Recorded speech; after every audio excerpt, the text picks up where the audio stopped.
Boa noite, pessoal. Prontos para continuarmos nossa jornada? Hoje eu vou exigir um pouquinho de vocês. Nós já tivemos algumas reflexões existenciais, ficamos um pouco deprimidos, um pouco deprê, né? Pela nossa insignificância diante de tão grande universo, mas ficamos esperançosos também, porque mesmo o universo sendo tão grande, existe alguém que é maior do que o universo. E descobrimos isso no nosso encontro de segunda-feira. Mas no de ontem nós descobrimos algo mais especial ainda, que além de nós sermos insignificantes em tamanho perto do universo, mas além de que esse ser que é maior do que o universo, é que esse ser nos ama. Então, essa conexão foi muito importante, fundamental até. E nós aprendemos desde planetas, falamos das estrelas, falamos de galáxias, e falamos ontem, inclusive, das maiores estruturas que existem no universo, que são chamadas de quem? Não é a muralha da China, mas são muralhas. Interessante, né? Uma das maiores estruturas que o homem construiu é a muralha da China. E as maiores estruturas registradas pelos astrônomos no universo são muralhas, as grandes muralhas. Vocês viram as dimensões delas, conversamos um pouco sobre elas. Hoje, como a Érica falou, nós vamos falar sobre a origem. E eu gostaria só de acrescentar ao texto que a Érica apresentou, que tem uma terceira opção. É a ideia de que a ciência, ou a teoria proposta pela ciência para explicar como nós estamos como estamos, ela tem uma harmonia com a Bíblia. E nós vamos ver isso, se isso é possível ou não. Tá bom? Hoje nós vamos comentar um pouco. Mais à frente vamos ver. E, como é tradição dessa série, vamos começar com as fotos do Nicolas Boé. Continuando ainda nas Ilhas Canárias, fotos lindas do céu à noite. Mais algumas fotos mostrando aí a nossa galáxia. Agora nós já sabemos, quando olharmos uma foto como essa. Está ali a Via Láctea. Obrigado. Está ali a Via Láctea. Então, nós temos a Via Láctea ali ao lado. Tá? Podemos observar, essa daqui eu gosto bastante, ela é muito bonita, assim. Está na praia, você vê ali um pouco ainda da luz do sol, logo após, ali entre o sol nascendo e a noite. Então, é muito bonito. E esse é o nosso tema de hoje. Eu brinquei com vocês sobre exigir, porque diferente do que nós falamos anteriormente, nós vamos falar um pouco hoje mais de caráter científico das coisas. Então vai exigir um pouco da concentração de vocês. Mas confiem em mim, já são quase 20 anos sendo professor. Então eu estou trabalhando essa série, essa apresentação, para que o público que está aqui, eu estou consciente do público, seja capaz de acompanhar e entender. É claro que alguns vão assimilar uma parte, outros podem assimilar um pouco mais ou um pouco menos, mas o principal todos vão poder assimilar. E é isso que esse é o meu interesse nessa série. É divulgar o modelo de criação do universo, só que aqui é até uma palavra equivocada. Vou explicar para vocês. Porque o que a ciência tem hoje não é um modelo de criação do universo, nem de origem para o universo, é um modelo de como ele era no passado e como ele é agora. Porque lá na origem, mesmo na origem, quando algum cientista disser, nós explicamos a origem do universo. Não, nós não explicamos. Nós nunca conseguimos chegar lá na origem. Vou explicar mais ou menos para vocês o porquê. Outra coisa importante. O assunto que nós vamos falar aqui é sobre o universo. E não é a criação da Terra. Como criacionistas, nós entendemos claramente que a Terra é criada como? Como está lá em Gênesis 1. Perfeitamente. Só que existem duas linhas aqui, eu já faço essa diferenciação. Existem duas linhas que se separam dentro de teólogos, inclusive adventistas. Tá? E eu tenho amigos de ambos os lados, é interessante. Teólogos de profundo conhecimento, eles se dividem. Alguns, e cada vez menores, acham que o Gênesis 1 se refere à criação do universo todo. A criação do universo todo. Alguns entendem dessa maneira. Outros entendem que o Gênesis 1, ele pode falar ali no início, no princípio criou Deus os céus e a terra, mas aquela contagem temporal e toda aquela descrição se refere apenas a criação de quem? Do planeta Terra. Não se refere a todo o universo. Tá? E aí tem outros textos bíblicos, então existe essa visão. Eu, particularmente, compreendo dessa segunda maneira, por várias razões. Primeiro, uma razão bem prática. Eu não vejo nenhuma razão para Deus querer explicar para Moisés a criação do universo. Assim, para que Moisés ia querer saber isso? Agora, a criação do planeta Terra, sim, como nós estamos, e ali ele cria, forma 7 dias, exatamente como está ali. Alguns entendem até aquela introdução inicial. No princípio criou Deus os céus e a terra. Tá. Aí, a terra, porém, estava sem forma e vazia. Quanto tempo se passou nesse período? Também não se pode definir a partir dali. Aí diz, a terra estava sem forma e vazia. Agora vamos trabalhar com a terra. Vamos preparar a terra para colocar ali esses seres. Uma segunda razão que eu gosto de pensar é bem também lógica. Um pouco lógica. Eu não sou um teólogo, então eu penso sobre o aspecto científico e filosófico. Eu fico imaginando, nós somos extremamente importantes para que todo o universo tivesse sido criado só quando o homem foi criado. Não é? Tipo assim, tá lá vocês viram o tamanho do universo, vocês não viram? Mais ou menos as dimensões do universo? A gente às vezes quer muito, tem uma ânsia de querer fazer com que tudo gire em torno do homem. Parece que a gente quer que o universo gire em torno do homem. Eu não sei. Eu tenho alguns questionamentos. Então, só esclarecendo, nós vamos falar sobre a origem do universo. E, seguindo a nossa brincadeira de ontem, eu quero começar... A nossa palestra de hoje ela vai ser guiada por perguntas de criança. E a primeira pergunta de criança que eu quero trazer para vocês é uma clássica. Porém, ela tem uma armadilha. Vamos lá. Quem já ouviu, viu em algum filme ou uma criança fazendo essa pergunta? Por que a noite é escura? E aí, vocês sabem responder? Por que a noite é escura? Deixa eu parar de respirar para passar aí na foto. Bom, então, por que a noite é escura? A resposta, aí vem, alguém levanta a mão rapidinho, né? Aquele aluno, eu vou acertar essa. É porque o sol está do outro lado. Não é isso? Não foi o que vocês pensaram, mas como eu falei de armadilha, todo mundo ficou com o pé atrás. O sol está do outro lado. Por muito tempo, achou-se que isso seria uma resposta. Mas tem um problema nessa resposta. Deixa eu explicar para vocês. A ideia, basicamente. Vamos pensar no seguinte. Olha só, até o início do século XIX, lá em 1900, até o início, o homem tinha uma concepção do universo. O que nós hoje... Olha uma coisa super legal para vocês saberem sobre ciência e universo. O que nós sabemos do universo hoje, praticamente só aprendemos de 1900 para cá. Você acha que é muita coisa? É nada, é bem aí o 1900. Quem lê história, quem gosta muito de história, sabe que 1900 foi logo ali. Então, o que nós aprendemos sobre o universo é muito recente. Até por volta de 1900, 1910, vamos botar até 1920. Sabe como é que se tinha a concepção do universo? A ideia do universo era que o universo ele era, primeiro, memorize aí, eterno. Então, se o universo é eterno, ele não teve um começo. Ele sempre existiu. Era uma parte da concepção do universo. Segundo, ele era estático. O que é estático? Ele não mudava. O mesmo universo tinha sido de um jeito, continuava sendo e continuará sendo do mesmo jeito. O universo não mudava. Segunda concepção. Terceira concepção é que ele era espacialmente infinito. Se estendia pelo infinito. Então você tinha um universo eterno, não mudava, estático e infinito. E última característica, preenchido de estrelas. Preenchido de estrelas. Legal, né? Era assim que se pensava o universo. E quando eu falo isso, gente, não eram pessoas que não estudavam ciência, não eram cientistas, todo mundo pensava dessa forma. E qual era o problema com a história da noite escura que você começou a falar, Rafael? É o seguinte, acompanhem comigo a ideia, olha só. Vocês já vão começar a perceber que a de hoje vai exigir um pouquinho. Vamos botar a Ferrari que está aqui dentro para funcionar. Tá bom?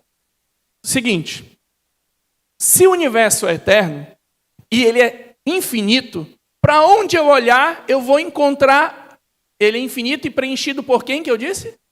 Estrelas. Para onde eu olhar, não importa a direção, eu vou encontrar o quê? Uma estrela. Pode ser que demore, porque ela não está naquela minha ali, mas uma hora eu vou encontrar. Porque ele é infinito. E é cheio de estrelas. Só que, digamos que eu encontre uma estrela muito longe. Mas uma coisa, ele também é o quê? Eterno. Se ele é eterno, daria tempo da luz daquela estrela chegar até mim ou não? Sendo que ele é eterno. Daria. Porque o tempo tem. Então, para onde eu olhasse, imagina aqui, ó, eu estou bem aqui, nós estamos aqui. Para onde eu olhasse, minha visão ia encontrar uma estrela. E aí, Rafael, não estou entendendo onde você quer chegar. É que a estrela emite luz, e a luz ia vir até mim, então eu ia encontrar uma luz. Eu olho para cá, mais uma luz. Eu olho para cá, outra luz. E aí, isso ia causar um efeito bem interessante, mais ou menos do que está aqui. Essa foto representa essa ideia. Para onde eu olhasse ia ter um pontinho brilhante. Então eu pergunto a vocês, como deveria ser a noite? Escura ou clara? Clara.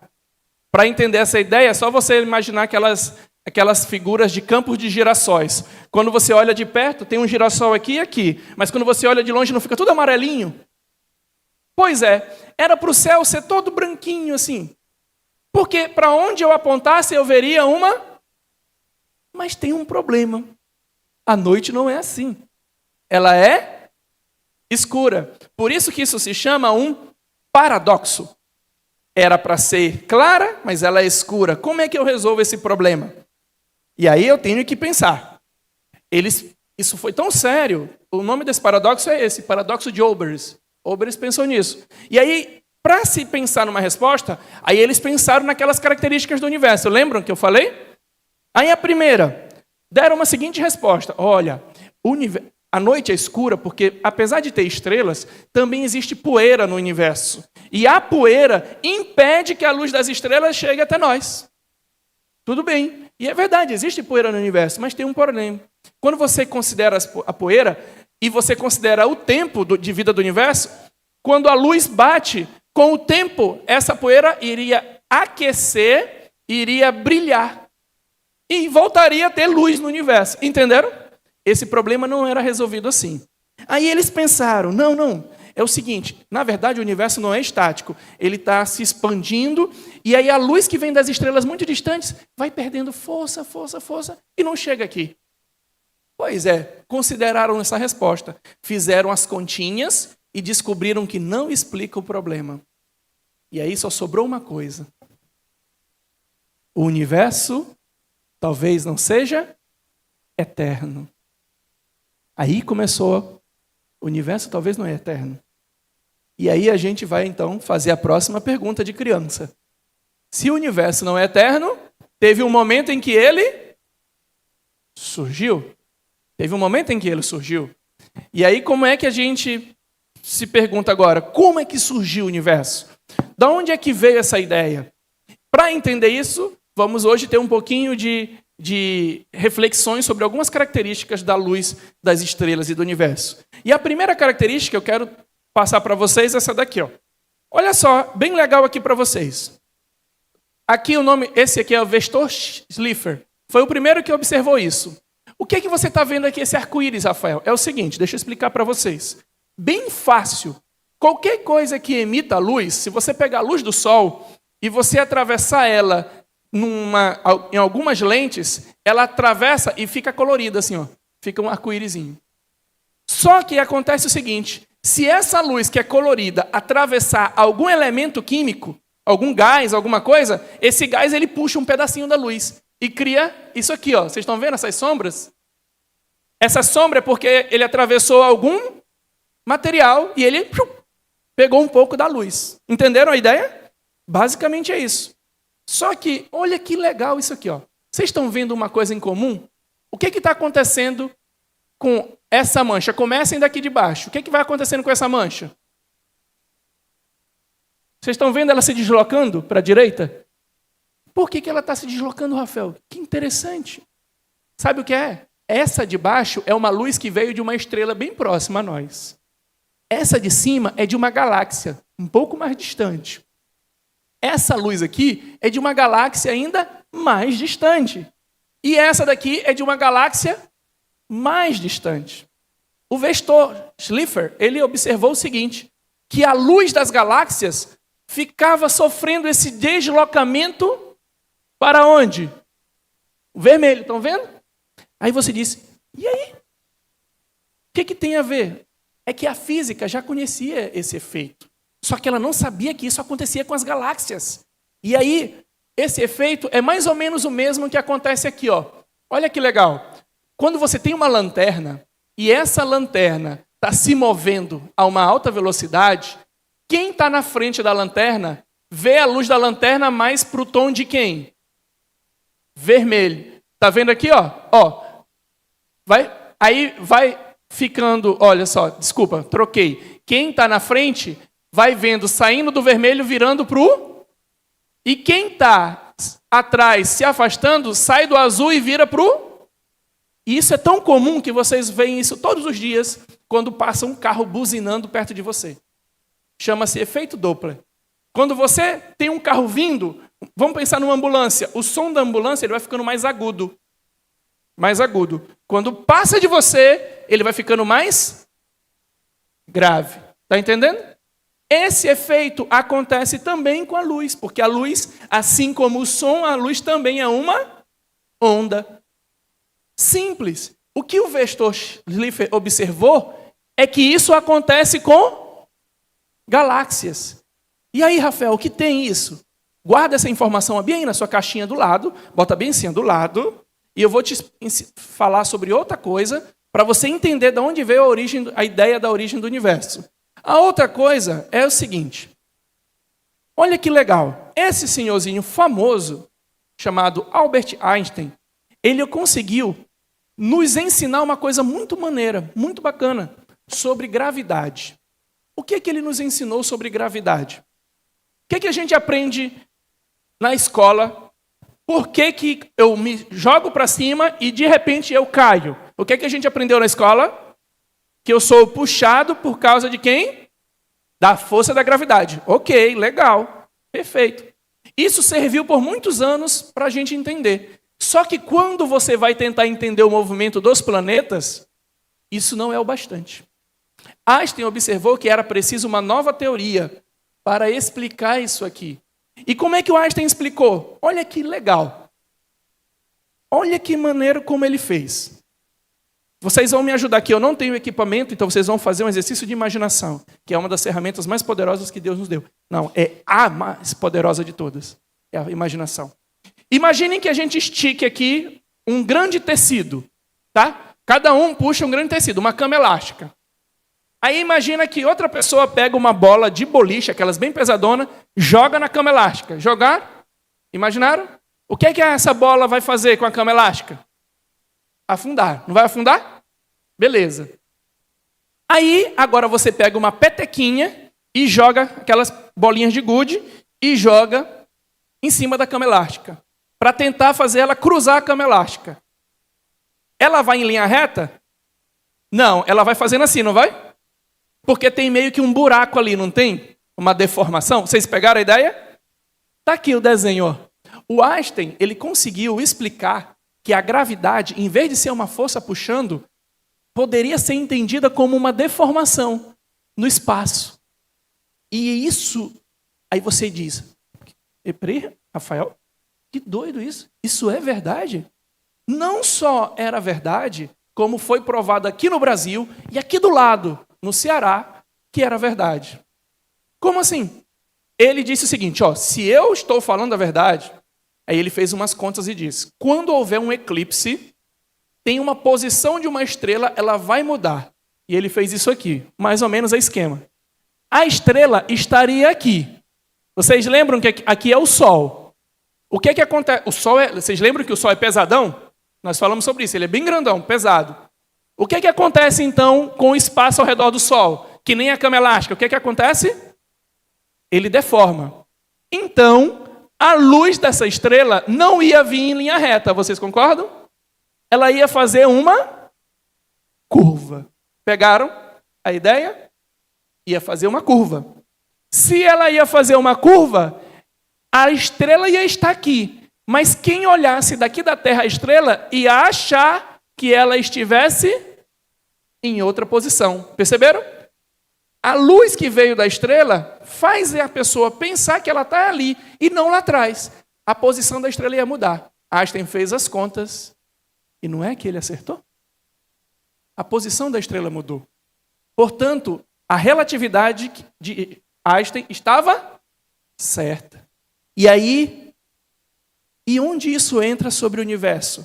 O que acontece é o seguinte, que esses dois homens chegaram à mesma conclusão vindo de lugares diferentes. Esse aqui eu já tinha falado para vocês, esse aqui é o Edwin Hubble, famoso astrônomo que nós damos o nome dele para o telescópio. E o Lemaitre, que é alguém que eu passei a admirar muito depois que conheci a história, ele seria um padre belga, o pastor belga, ele era um sacerdote. Sim, sacerdote de batina mesmo. E de oficiar em igrejas. Cristão, não um cristão católico, mas um cristão. E acreditava em Deus e estudou muito ciência. E o que é que o Lemaitre fez? Em 1927, ele estudou a teoria de Einstein e aplicou a teoria de Einstein ao universo inteiro. E ele disse, olha, existe uma possibilidade de que o universo não seja estático. Lembra que eu falei do universo estático que não mudava? Ele disse, olha, o universo pode não ser estático. O universo pode estar se expandindo. E no passado, o universo começou muito pequenininho e depois ele cresceu. Olha só a ideia dele. O universo era pequeno e cresceu. Ele fez um trabalho só fazendo as contas e mostrou essa possibilidade. Ele imaginou que no início o universo era um pontinho muito pequeno e depois o universo foi crescendo e virou o que ele é hoje. Foi uma teoria que ele fez. Isso em 1927. Eu virei muito fã dele. Ele tem uma frase que eu pretendo utilizar um dia, colocar num livro e comentar sobre ela. É muito linda. Ele diz assim, quando perguntavam sobre ele ser religioso e cientista, ele disse, há duas maneiras de conhecer a realidade. Eu escolhi as duas. Então, o Lemaitre fez as contas. Mas sabe o que aconteceu 2 anos depois? Edwin Hubble, utilizando aquela ideia da luz lá do Westersliffer, lembra aquela ideia da luz que vai para o vermelho? Ele utilizou a ideia da luz que vai para o vermelho e calculou a velocidade e a posição das galáxias, de 24 galáxias. Ele mediu a posição e a velocidade de 24 galáxias. E ele mediu aquela história. Vocês estão lembrados do coloridinho lá, do arco-íris que eu mostrei? Aquela cor lá? Aquela história da sombra se movimentando? O Edwin Hubble aplicou isso, observou as galáxias e ele chegou a uma conclusão transformadora. O quê? As galáxias não estão paradas. Elas estão em movimento. E mais ainda, o movimento delas é de se afastar de nós. E aí, o próprio Edwin Hubble analisou. Se hoje as galáxias estão se afastando de nós, se nós voltarmos no tempo, elas estariam como? Se aproximando. E quanto mais para o passado eu for, elas estão mais juntas. E ele apresentou essa ideia. Só que depois viram que o Lemaitre tinha apresentado. E aqui é que nasce a ideia de que no passado o universo era muito pequeno e depois o universo passou a crescer. Isso é o que nós conhecemos como teoria do Big Bang. O nome Big Bang, pessoal, foi um apelido jocoso, um apelido pejorativo, dado por alguém que não acreditava no Big Bang. Ele disse essa história de grande explosão, falou no jornal, e ele era famoso, aí pegou o nome, mas não é o nome original, de grande explosão, porque ele até não caracteriza completamente o que era. Agora vamos dizer uma coisa, vocês perceberam que, vamos ver se vocês pegaram a ideia que eu até falei no início da nossa fala hoje. Vocês perceberam que eles não disseram como tudo começou?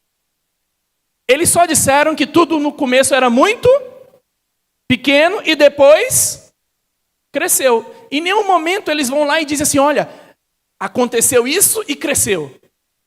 Ou aconteceu isso e surgiu. Eles explicaram isso? Até hoje ninguém fala disso, nem tem como falar. Porque a física, quando a gente tenta estudar a física naquela época, no muito pequeno, não temos condições de estudar isso ainda. Então, a única coisa que dizem é que o universo era pequeno e cresceu. Essa é a teoria do Big Bang. Então, quando alguém falar para vocês, eu gosto de dar essa palestra sobre o Big Bang para explicar. O Big Bang não fala como as coisas surgiram. Fala como elas eram lá perto do início e como elas ficaram hoje, só. O Big Bang não diz como o sistema solar foi formado. O Big Bang não diz como o planeta Terra foi formado. Ele fala apenas do universo todo. O universo grande, não cada parte. Ele diz que no passado ele era muito pequeno e depois cresceu e se expandiu. Essa figura é bem legal. Ó. No início havia um ponto onde era tudo muito concentrado. E sabe uma outra coisa que pouca gente percebe? Eu vou voltar a isso mais à frente. Mas quem estuda o assunto sabe que não é só o nascimento de matéria, galáxias, planetas, não é só isso que nasceu aqui no início. Sabe o que nasceu? O tempo e o espaço. O próprio tempo começou aqui. Então, quando alguém perguntar para você assim, ei, tu acredita no Big Bang? Mas e o que aconteceu lá com... Onde é que Deus estava antes do Big Bang? O que aconteceu antes do... Essa pergunta não tem sentido, porque eu não posso falar de antes quando o tempo começa aqui. E eu vou voltar a esse assunto quando eu falar sobre o nosso Criador. Vocês vão entender como isso é importante. E aí você diz, Rafael, então é só isso que deu a base para o que a gente chama hoje de teoria do Big Bang? Não.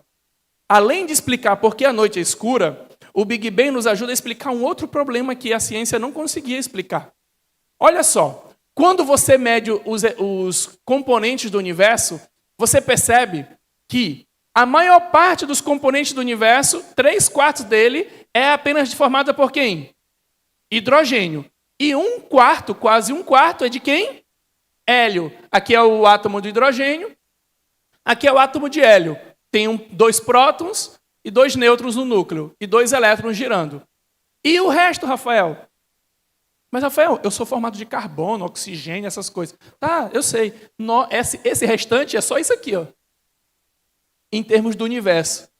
Nós somos um percentual muito pequeno do universo. O resto é hidrogênio e hélio. E onde é que está o problema aqui, Rafael? O problema está no que a gente chama de abundância de hélio. Nenhuma teoria científica, porque assim, existem 2 formas de você fazer hélio. Você tem que pegar 2 átomos de hidrogênio e fundir eles, juntar eles. Onde é que você consegue energia para fundir átomos de hidrogênio? Aonde? Dentro de estrelas. Lembra que eu falei que a estrela é um grande reator nuclear que fica esmagando átomos? Eu não contei isso para vocês? Então, lá dentro você pega átomos de hidrogênio e junta. E aí forma átomos de hélio. Só que o problema é que tem hélio demais. Não tem como explicar isso só dentro das estrelas. E quem é que entra para explicar? Aonde nasceu tanto hélio? Aqui. Lá no início do Big Bang. A teoria do Big Bang nos ajuda a entender a abundância de hélio. E a outra, essa é uma das mais legais formas das detecções da teoria do Big Bang. Qual foi, Rafael? É o seguinte, esses dois engenheiros, eu costumo dizer que é o prêmio Nobel mais fácil já ganho da história. Eram 2 engenheiros trabalhando nesse laboratório e eles tinham essa antena. Só que essa antena estava chiando. Tinha um chiado na antena que eles se incomodaram com esse chiado. E o que tem aí esse chiado? Aí eles desmontaram a antena, montaram de novo a antena e o chiado continuava. Descobriram que tinha cocô de pombo lá. Limparam o cocô de pombo. Os pombos voltaram. Pegaram os pombos, botaram numa transportadora e mandaram para longe. O chiado não foi embora. E os pombos também voltaram de novo. E aí eles não conseguiam resolver, até eles descobrirem, conversando com alguns cientistas, que o que eles estavam medindo era o que a gente chama hoje de radiação cósmica de fundo. Não é som, é uma energia que vem lá do início do Big Bang e permanece e permeia todo o universo. Eles mediram ela. E esses cientistas com quem eles falaram estavam trabalhando há muito tempo para tentar medir. E eles, sem querer, mediram e ganharam o Prêmio Nobel em 1978. Esse foi bom, né? Prêmio Nobel, entraram para a história. Essa medida que eles fizeram, quando foi atualizada mais recentemente, agora aqui, ó, em 89, nós medimos essa energia que permeia todo o universo. Aqui, onde está mais azul, está mais frio, onde está mais verdinho, está mais quente. Aí, com o tempo, a gente desenvolveu. Isso foi o satélite que foi mandado. Com o tempo, antes era assim. Nós descobrimos que ela não era tão bonitinha assim, mas tinha umas variações. Alguns pontos mais quentes, alguns pontos mais frios. Isso aqui, o que vocês estão vendo, é uma medida do que a gente chama de eco da explosão inicial do Big Bang. Vem lá do início. Foi uma previsão feita. Pois é, pessoal. Teria outros experimentos, observações, que comprovam a proposta da ideia de um início muito denso que se expandiu. Então, o Big Bang não é só ideia fundamentada em nada, não. É uma coisa que tem um fundamento. Só que não é o que as pessoas pensam que é, explicando a origem do universo. Só diz como ele era e como ele é hoje. Agora vamos mais para a próxima pergunta. A próxima pergunta a respeito do universo. E essa é bem legal. Pergunta de criança. Do que é feito o universo? Essa foi a outra pergunta que eu prometi a gente conversar. Do que é feito o universo? Vocês sabem? A primeira coisa do que é feito o universo, vocês podem me dizer. É feito de nós.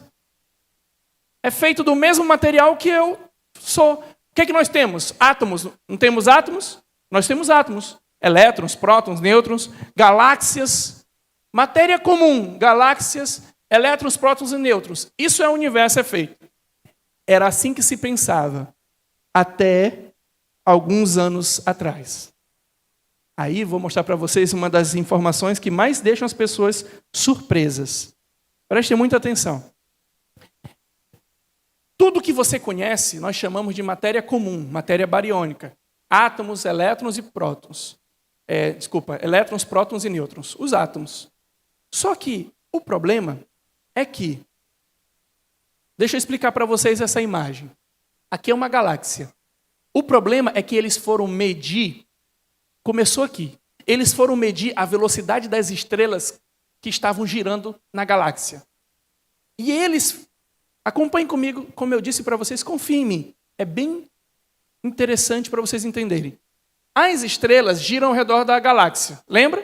Isso nós mostramos quando eu falei de galáxias. O que deve acontecer? É que quanto mais longe a estrela estiver do centro da galáxia, a velocidade dela tem que ser o quê? Menor. Isso é uma continha que dá para fazer no ensino médio lá. Física do ensino médio. Bem simples. Quanto mais, entenderam? A estrela está girando ao redor da galáxia. Quanto mais longe da galáxia, a velocidade tem que ir diminuindo. O problema é que elas não fazem isso. Em vez de ir diminuindo, a velocidade às vezes até aumentava e mantinha-se razoavelmente constante. Entenderam o problema? Era para a velocidade das estrelas cair, mas as estrelas estavam mantendo a velocidade ou até aumentando. Sabe o que tem? Tem alguma coisa ali. Tem alguma coisa lá que a gente não consegue ver. Porque nós estamos olhando para a galáxia e não tem como explicar diretamente só olhando para ela. Tinha alguma coisa a mais. Depois, fizeram outros testes. Eu não vou explicar esse teste aqui, vou pular ele, mas só com isso aqui vocês entendem a ideia. E descobriram que deve existir uma matéria lá, só que ela não brilha, mas ela interage na gravidade. O nome dessa matéria é matéria escura. Existe uma matéria que é diferente da nossa, porque nós brilhamos, nós temos gravidade, nós temos interações, e ela só tem gravidade, tanto que ela afeta o movimento das estrelas. Tem outras pistas da matéria escura. Então, além de matéria comum, tem matéria escura. E mais, olha que interessante, e isso aqui é super recente. Eu estava no ensino médio quando essa notícia foi veiculada. Foi em 98, eles lançaram esses resultados e ganharam o Prêmio Nobel. E o que eles perceberam aqui, Rafael? Eu não falei para vocês que o universo foi descoberto lá por Hubble, que o universo está se expandindo? As galáxias estão cada vez mais distantes uma das outras, eu não falei isso para vocês? Mas aí ficou a pergunta, será que ele vai continuar se expandindo? Será que ele vai frear? Ou como é que vai ser? E a grande aposta dos cientistas é que, com o tempo, a gravidade ia fazer o universo parar de crescer e diminuir. Era o que eles imaginavam. Foram medir isso e descobriram que, ao contrário dele estar freando, o universo está acelerando, se expandindo mais e mais. Só que da vida cotidiana, você sabe, quando uma coisa acelera é porque tem alguém o quê? Empurrando. Vocês lembram? O carro só acelera quando tem um motor empurrando. Então, o que eles notaram? Tem que ter alguma coisa que nós não percebemos que está empurrando o universo. E apareceu. É o que nós chamamos de energia escura. Mas, Rafael, por que matéria escura e energia escura? Escura porque a gente não conhece do que material é feito. A gente não sabe as características, sabe que ele está lá, sabe que ele está afetando, mas não consegue ainda entender do que ele é feito. E olha, pasmem com esse gráfico. Esse é o gráfico do que compõe o universo hoje. O que forma o universo hoje. Aquilo que vocês conhecem, átomos, as partículas, tudo compõe apenas o que do universo? 5%. Quase 70% do universo é composto de energia escura, aquilo que acelera o universo, que a gente nem conhece direito. E quase um quarto é feito de quem? Matéria escura. O escura está de novo aqui, porque a gente não entende ainda do que é feito. Nós só entendemos o quê? Só 5% do que é feito o universo. Pois é, gente. Eu queria convidá-los para pensar sobre isso, sobre o universo, para a gente pensar nessa pergunta. Nós falamos sobre a origem, falamos muito sobre ciência. Passou. Agora vamos pensar um pouco no que está na palavra de Deus e um pouco também na filosofia. Vocês já se perguntaram, filósofo gosta de fazer essas perguntas. Por que existe algo ao invés de nada? Tinha a opção de nunca ter existido nada. Mas, de repente, as coisas aconteceram. O universo, no passado, não tinha existência. Ele passou a existir. Lembra que o universo não é eterno? A pergunta é, por que em um determinado momento o universo passa a existir? E isso é um problema muito sério.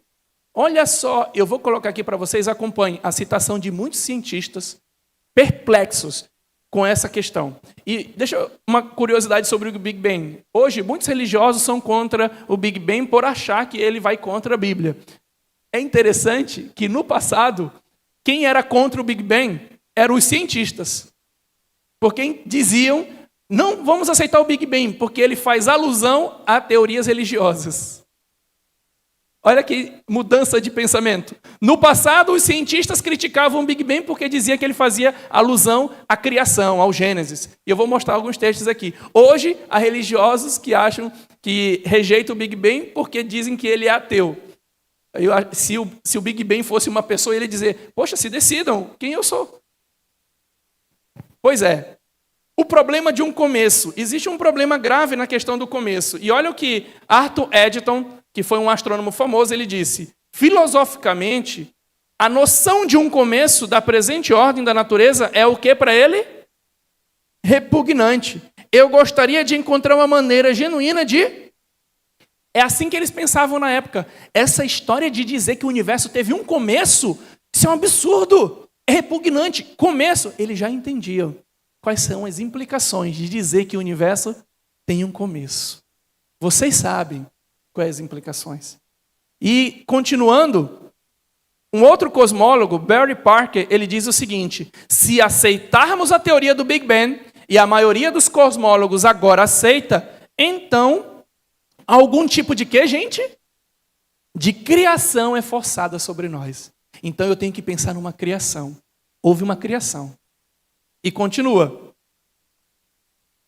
O outro problema aqui, muita gente não pensa sobre isso, mas geralmente, quando a gente fala sobre a criação do universo, tem um problema, a criação do nada. Porque um cristão, ele diz, o universo passou a existir porque Deus falou e tudo se fez. Aí vem um cientista, o universo passou a existir, porque o nada era nada e de repente ele passou a existir. Quem precisa de mais fé? E o problema é que eles mesmos sabem disso. Olha o que Paul Davies, um físico, diz. Isso significa não apenas como a matéria surgiu, mas primeiramente porque o tempo e o espaço surgiram, existiram. E a forma que a matéria veio a nascer. Sabe o que nós estamos vendo aqui? É que ele está dizendo o seguinte, que não só nasceu matéria, mas nasceu o quê naquele momento inicial? O tempo e o espaço. E continua. O problema do nada. Olha só, nós temos equações para descrever as transformações de uma coisa em outra, mas não temos equações para criar o tempo e o espaço. É um cientista dizendo, não tem como nós explicarmos a criação do tempo e do espaço. E eu vou acelerar aqui um pouquinho, porque eu quero falar de uma coisa. E olha aí eles confessando o problema deles. Olha eles confessando o problema. A lei de Hubble, que é essa ideia do universo se expandindo, é uma das grandes descobertas da ciência. Ela é uma dos principais suportes da história científica de quem, gente? Do Gênesis. Para um cientista, ela fala do Gênesis. E aí, agora sim, nós podemos entender alguma coisa a mais sobre esse assunto. Nós podemos entender o que a gente chama na ciência de causalidade. Todo mundo conhece esse princípio, todos vocês. Pensem aqui. Por exemplo, vocês chegam em casa, mulheres, chegam em casa, quem tem filho, o pote do doce está aberto, o pote dos biscoitos está aberto e não tem mais biscoito lá. Qual é a conclusão que a gente tira? Um Levizinho foi lá e comeu, né, Levi? O efeito, vocês observam um efeito que é o pote vazio. Qual é a conclusão que vocês chegam? Tem alguma causa. Isso é um princípio da ciência. Vamos aplicar isso ao universo? Tudo que começa a existir tem uma causa. O que é que vocês aprenderam hoje? O universo começou a existir? Sim ou não? Então ele tem uma causa. E que causa é essa no universo? Ergam os olhos e olhem para as alturas. Quem criou tudo isso? A Bíblia responde, o universo teve uma causa, teve um Criador. E Ele criou tudo isso. E vamos pensar sobre esse Criador. Algumas características dessa causa. Primeira coisa sobre a causa original para o universo. Ela não pode precisar de nada do universo. Ela veio antes do universo. Vem cá, eu sou o pai do Levi. Para eu existir, não posso depender do Levi. É óbvio, não é isso? Entenderam? Se Deus é o criador do universo, ele não pode depender de quem? Do universo. E aí, a gente começa a eliminar alguns tipos de deuses que existem por aí. Por exemplo, o panteísmo. Vocês já ouviram falar no panteísmo? O panteísmo acredita que Deus está na natureza. Deus está na árvore, Deus está na natureza e você encontra ele lá. O problema de pensar assim é que antes do universo existir, Deus estaria onde? Então Deus não está dentro da natureza. Deus não é um Deus panteísta. Ele cria, mas ele está fora. E olha só o que o texto bíblico diz. No princípio, Deus, ele existia no princípio, aí o que é que ele fez? Criou os céus e a terra. Então, Deus é a causa e os céus e a terra são o efeito. Pegaram? E outro ponto. A palavra de Deus em Hebreus 11:3 que nos diz: pela fé entendemos que o universo foi formado por quem? Pela palavra de Deus. De modo que o que se vê não foi feito do que é visível. O que Paulo está dizendo aqui com as palavras simples e objetivas de Paulo é que a matéria que hoje você vê, ela veio de algo que não se via. Veio de Deus, de algo que existia antes, mas que a matéria não existia. O que o cientista não consegue explicar, a Bíblia explica claramente. Olha, existia algo antes que criou o universo. E continua dizendo que a primeira causa ela também deve ser mais poderosa que o efeito. E em que sentido ela é mais poderosa que o efeito? Deus é um Deus onipotente. Ele pode tudo. E olha o que ele diz em Êxodo. Disse Deus a Moisés, eu falei sobre isso ontem para vocês. Disse Deus a Moisés, eu sou o que sou. É isto que você dirá aos israelitas, eu sou me enviou a vocês. Eu falei para vocês que todos nós, falei ontem, não somos. Nós estamos sendo. A Débora, a cada segundo é uma pessoa diferente. O Levi, a cada segundo muda. Nossas partículas estão se movendo, nós estamos mudando. Um filósofo grego dizia, ninguém pode mergulhar no mesmo rio duas vezes. É claro, porque a correnteza muda. O rio já é outro. O tempo passa para nós, mas existe alguém que não sofre com essas mudanças. Alguém que está acima do tempo. E quem é? Deus, porque Ele é. Eu sou. Só Ele podia dizer isso. Jesus também usa a mesma expressão. E quando você pensa sobre tempo e espaço, você tem que entender que aquilo que causou o universo, ele tem que ser além do tempo e do espaço. E como é que ele é? Olha que texto lindo. Antes de nascerem os montes e de criares a terra e o mundo, de eternidade a eternidade, tu és Deus. Deus não é circunscrito ao tempo, ele não está preso nessa linha temporal. Deus não fica sofrendo de ansiedade pelo futuro e nem de depressão pelo passado. Deus sabe. Ele vai saber o que vai acontecer? Não. Vamos corrigir. Ele já sabe tudo. O futuro, o passado e o presente. Tudo é um pacote para Deus. Deus está além disso. Quando você pensa no tempo, Deus está além do tempo. Ele já conhece. Então, ele conhece a história de todo mundo do começo ao fim. E outra coisa, ele está além do espaço. Olha que texto bíblico interessante sobre o espaço. Quando você pensa. Lá quando Salomão estava apresentando o templo, inaugurando o templo, é dito o seguinte, mas será possível que Deus habite aonde? Na terra. Os céus, mesmo os mais altos céus, não podem. Essa é a ideia de que Deus não está preso no espaço. Vocês sabem por que não eles eram contra a adoração de imagens? Mesmo que a imagem representasse o Deus de Israel?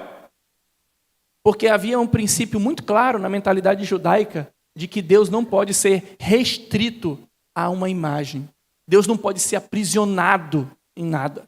Deus ele permeia todo o espaço. Ele é além do espaço. E olha como isso é importante. O arqueólogo John Homer, ele comenta o seguinte: o Deus dos hebreus era o único Deus, o único entre todos os outros deuses, por causa de sua capacidade de mover-se aonde, gente? Do tempo e do espaço. Deus não precisava ficar preso ao tempo e ao espaço. Uma outra informação que pouca gente pensa é que, eu até não comentei isso quando eu falei que Deus, ele não precisa de nada do que seria criado. Muitas culturas, quando descrevem a criação, quando você vai para a Índia, a deusa Shiva, ou quando você vai para o Egito falar da criação, até os gregos, quando falam de criação, eles falam que o Deus criador, ele modela as coisas de alguma coisa que já existia. Então, por exemplo, sabe como é que o sol nasce? Ele é criado no Egito, na visão do egípcio? Ele nasce no Nilo. Então já existia alguma coisa e ele nasce. O nosso Deus, ele é um Deus que cria da onde?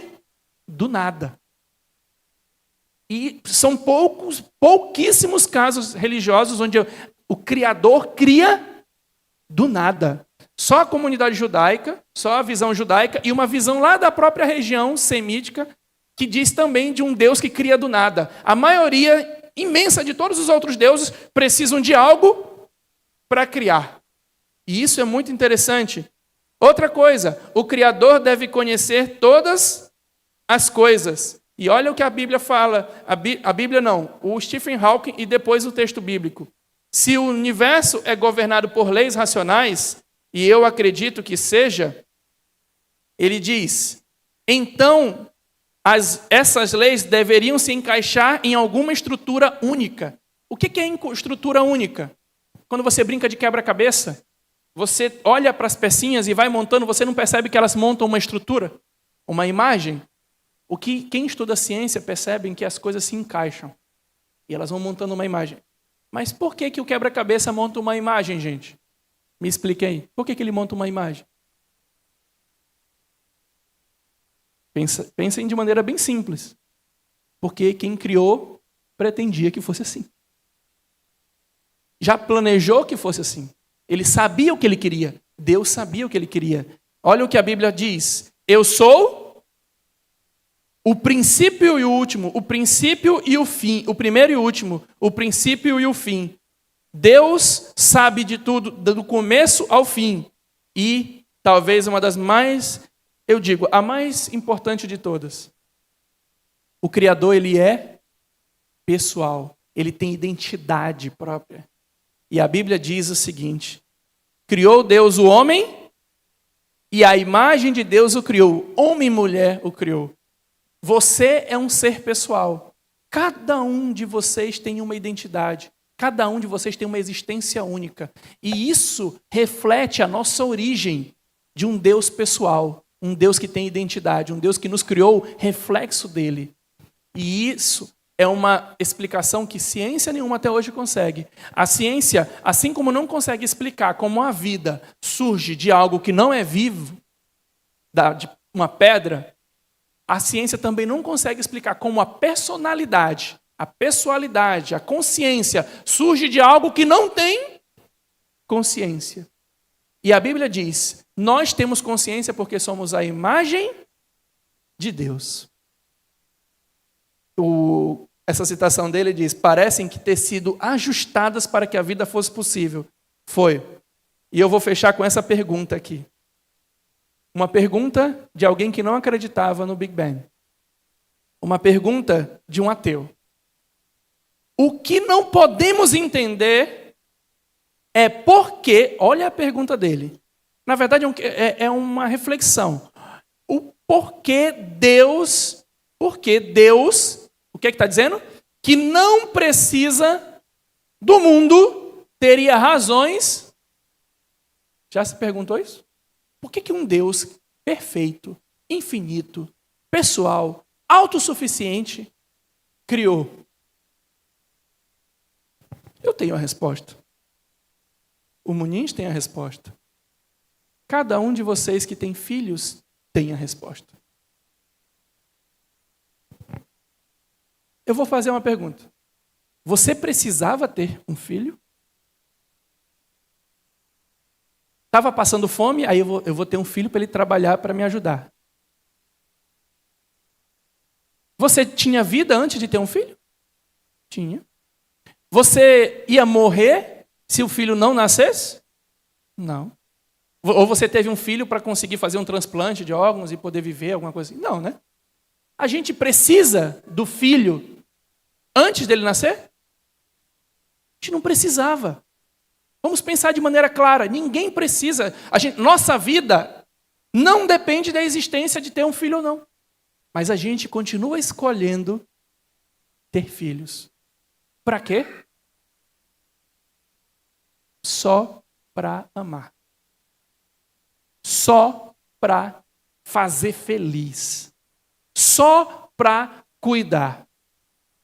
A gente não precisa deles porque vai receber alguma coisa deles. A gente os tem para dar para eles. Foi assim que Deus manifestou o seu amor entre nós. Enviou o seu Filho ao mundo para que pudéssemos viver por meio. Deus deu o próprio Filho, mostrando que Ele nos criou só para nos amar, sem precisar de nada. Às vezes tem alguns teólogos, pastores de internet que vêm dizer assim, olha, Deus precisa de ti. Aí teve um famoso que disse assim, a vida de Deus não teria tanto sentido se você não existisse. Amigão, Deus é Deus. Ele tem sentido, ele tem autossuficiência, ele é perfeito em tudo, mesmo se você não existisse. E a Trindade é um dos conceitos que nos ajuda a entender isso. Deus já amava antes do homem nascer, de qualquer ser nascer, porque já tinha o Pai, o Filho e o Espírito Santo vivendo em harmonia e autossuficiência e amor. Ele já tinha uma comunidade de amor. Então, Rafael, para que ele nos criou? Só porque ele queria amar mais. E aí ele cria seres pequenininhos para cuidar deles, mesmo que eles sejam teimosos. Entenderam? Que nós hoje entendamos que a origem do universo e como o universo não falam que Deus não existe, mas falam que o nosso Criador existe e que ele explica muito daquilo que nós ficamos a nos questionar. E mais ainda, explica essa última pergunta: por que ele nos ama.